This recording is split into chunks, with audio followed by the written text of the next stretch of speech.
ভারতের সাথে বাংলাদেশের যে বর্তমান টানাপোড়েন, সেই বাংলাদেশের এবং ভারতের টানাপোড়েনের ভিতরে শুধু রাজনৈতিকভাবে সেটা সীমাবদ্ধ নয়, সেটা আমরা দেখেছি বর্তমানে যেই আমাদের ক্রীড়া অঙ্গন রয়েছে, ক্রীড়া অঙ্গন ছাপিয়ে যাচ্ছে। কেননা আপনারা দেখেন যে এই যে বাংলাদেশে আসন্ন যেই ভারতে বিশ্বকাপ অনুষ্ঠিত হবে, সেই বিশ্বকাপে বাংলাদেশ সেখানে অংশগ্রহণ করবে না জানিয়ে দিয়েছে। এখন বাংলাদেশ সেখানে অংশগ্রহণ করবে না, এই যে অংশগ্রহণের না করার যে সিদ্ধান্ত, এই সিদ্ধান্ত থেকে বাংলাদেশ লাভবান হবে না বাংলাদেশ ক্ষতি হবে, বাংলাদেশের ক্ষতি সামনে হবে, এই বিষয়টা নিয়ে আমরা মূলত আলোচনা করতে চেষ্টা করব। দর্শক, আশা করি আপনারা সবাই সম্পূর্ণ ভিডিওটা দেখবেন এবং আপনাদের মূল্যবান মতামত কমেন্ট বক্সে লিখে জানাবেন। চলুন শুরু করা যাক। দর্শক, আমরা আগে একটা ভিডিও করেছিলাম, সেখানে আমরা দেখিয়েছিলাম যে এই যে ভারতের সাথে ক্রিকেট খেলতে যদি না যায় বাংলাদেশের যে ক্ষতি হবে।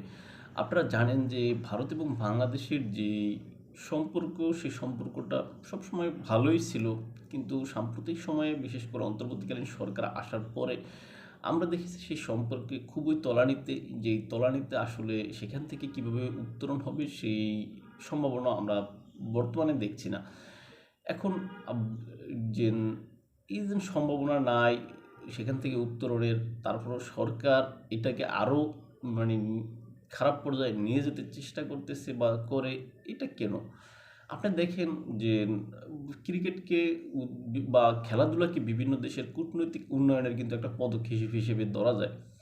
আপনি দেখেন যুক্তরাষ্ট্র এবং চীনের ভিতরে যখন এই যে সম্পর্ক খারাপ ছিল, তারা কিন্তু তাদের যেই টেনিস খেলা, সেই টেনিস খেলার মাধ্যমে কিন্তু উভয় দেশের সম্পর্ক কিন্তু প্রতিষ্ঠিত হয়েছিল। আপনারা জানেন এরকম একটা আমরা বিভিন্ন বইতে পত্রপত্রিকায় কিন্তু পাবেন।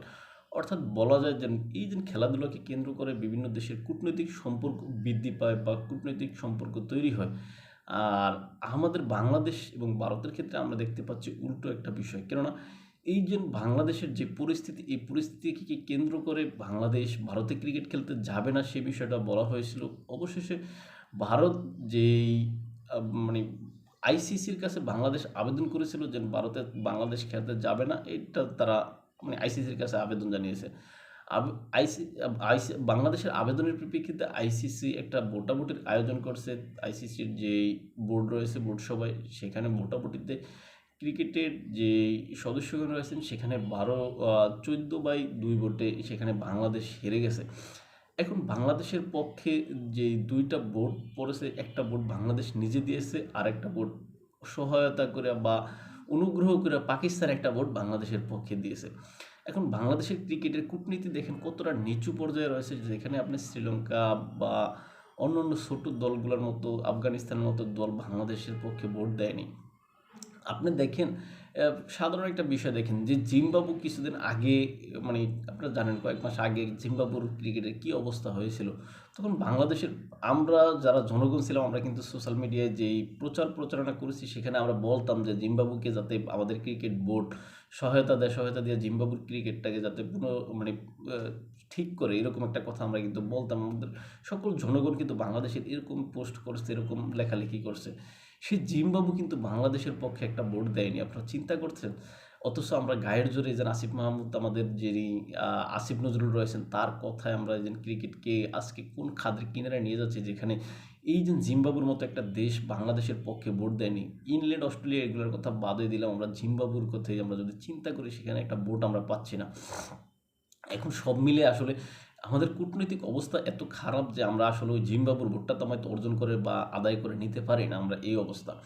এখন যাই হোক, এই যে আমরা ক্রিকেটের যে আমাদের অদম্পত, মানে যে ক্রিকেটে আমাদের যে সামনে নিষেধাজ্ঞার খড়গ হয়তো বা আসতে পারে। কেননা আপনারা জানেন বাংলাদেশের ক্রিকেটের যে পতনটা আমরা মনে করতে, আমরা ধরে নিতে পারি যে আসিফ মাহমুদ সজীব ভুঁইয়া থেকে শুরু হয়েছে। আসিফ মাহমুদ সজীব ভুঁইয়া, তারপরে আসিফ নজরুল, তারপরে আপনার আসিফ আকবর, অর্থাৎ তিন আসিফ ক্রিকেটটা শেষ করে দিয়েছে আপনারা ধরতে পারেন। কেননা এই যে বাংলাদেশ ক্রিকেট যে আমরা ভারতে খেলতে যাব না বলে আমরা বাংলাদেশের ভিতরে সাময়িকভাবে বাহাবা নিতে চেষ্টা করি। সাময়িক এই বাহাবাটা তো আসলে বেশি দিন কাজে খাটবে না বা বেশি দিন থাকবে না।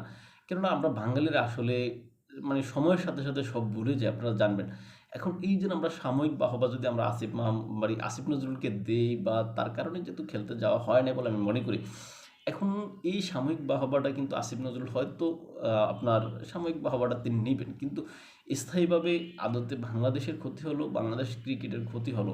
এখন এই যে এই সাময়িক বাহবা নিতে গিয়ে জনাব আসিফ নজরুল তিনি মনে করলেন যে তিনি ঠিক আছেন, তার ইগোই ঠিক, তিনি যে বক্তব্য দিচ্ছেন বা তিনি যেটা বলছেন একটা অংশ, অর্থাৎ আপনি দেখেন যে বাংলাদেশের একটা অংশ কিন্তু আসিফ নজরুলকে সমর্থন করে, কিন্তু আদতে আমাদের যে ক্রিকেটাররা রয়েছে ক্রিকেটারদের মনোবলের কথা কি চিন্তা করছেন? আমাদের ক্রিকেটার মানে ক্রিকেটারদের স্বপ্ন, সবচেয়ে বড় স্বপ্ন থাকে কি তারা বিশ্বকাপে খেলবে। এখন এই বিশ্বকাপে খেলবে, আপনি কোনো একজন নারীর স্বপ্ন, সবচেয়ে বড় স্বপ্ন দেখবেন সে মা হবে, এরকম একটা স্বপ্ন তাদের থাকে। আপনি মনে করেন কাউকে কোনো শিক্ষার্থীকে কিছু জিজ্ঞেস করলে, মানে পরীক্ষার বিষয়ে জিজ্ঞেস করলে সে পরীক্ষায় পাশ করবে, এরকম স্বপ্ন তার থাকে। তদ্রুপ ক্রিকেটারদেরও যে পরীক্ষা সেটাই যে বিশ্বকাপ, বা তাদের সবচেয়ে বড় আশা থাকে বিশ্বকাপের ইভেন্ট। এখন সেই বিশ্বকাপের ইভেন্ট থেকে আপনি সেই ক্রিকেটারদেরকে মানে সরায় রাখলেন বা খেলতে দিলেন না, এটা আসলে খুবই মানে লজ্জাস্কর একটা বিষয়। আর ক্রিকেটারদের এই মনোবল আসলে ভেঙে যাবে, এই মনোবল ভেঙে গেলে এই ক্রিকেটারকে দের মনোবল ফিরানো সম্ভব না।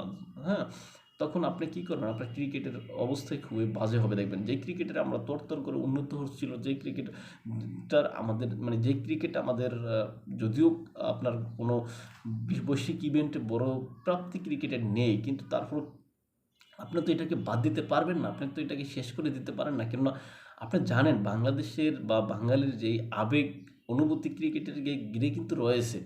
এখন বাঙালির সেই আবেগ অনুভূতিকে আপনি শেষ করে দিচ্ছেন, আপনি ক্রিকেটকে রাজনৈতিক মানে রাজনীতি হস্তক্ষেপ করে সেই ক্রিকেটকে আপনি শেষ করে দিচ্ছেন, এটা আসলে হওয়ার কথা না।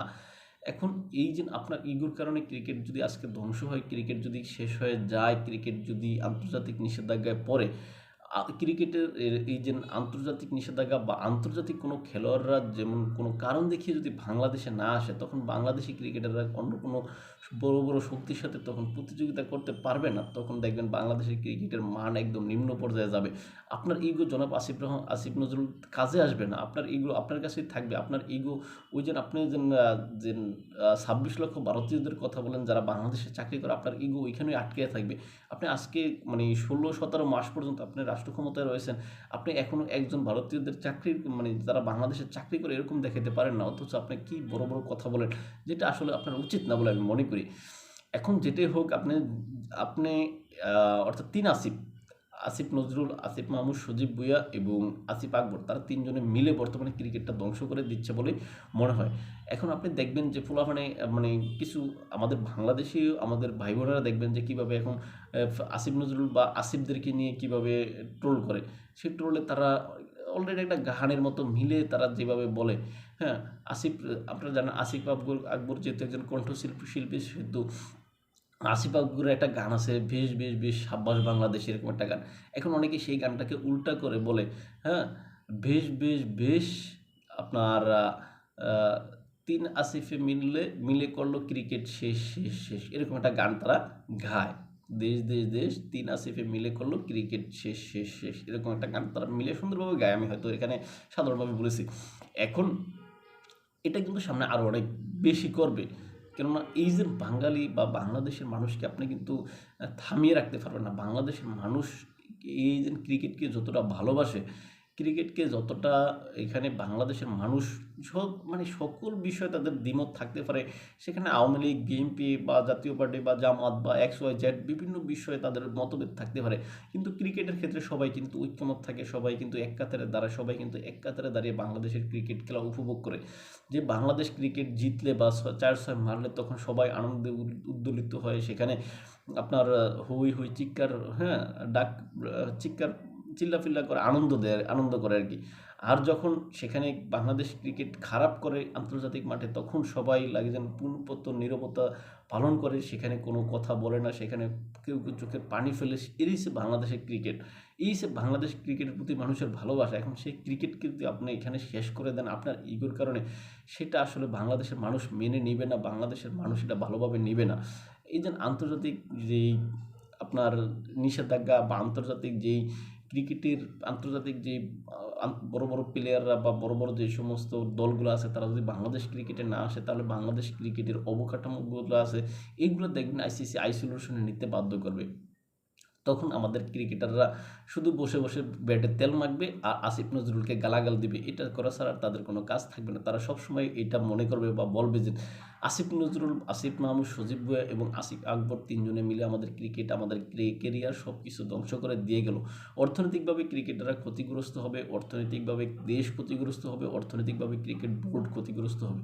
আর এই দিন ক্রিকেটের যে টাকাটা এই ইভেন্ট বা অন্য অন্য ইভেন্টগুলো থেকে আসতো, প্রাইজ মানি সহ আর অন্যান্য যেই অর্থগুলো আসতো, সেই অর্থগুলো শুধু ক্রিকেটের ভিতরে সীমাবদ্ধ থাকতো না, এগুলো আরও নারী ক্রিকেট বলেন বা আরও অন্যান্য ছোটো ছোটো যে বিষয়গুলো রয়েছে ক্রিকেটের সাথে সম্পর্কিত সব জায়গায় এগুলো আপনার ভাগ সব জায়গায় পেতো বা সব জায়গায় এগুলার অংশ যেত।